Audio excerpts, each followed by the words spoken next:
front of me Samsung Galaxy S22 Plus, and I'll show you how to scan QR codes with this device. So to do that, you should open the notification panel, and here somewhere on the notification panel you'll see the scan QR codes icon. Just click here once on this icon, and now just find the QR code with your device. Wait a second.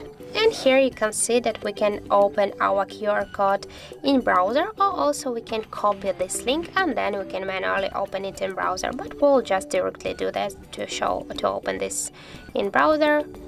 Now just click continue, more, and as can you see, we find our just QR code link here, and this was the QR code with the Wikipedia link. So that's it. Thank you for watching, and if you find this video helpful, don't forget to leave a like, comment, and to subscribe our channel.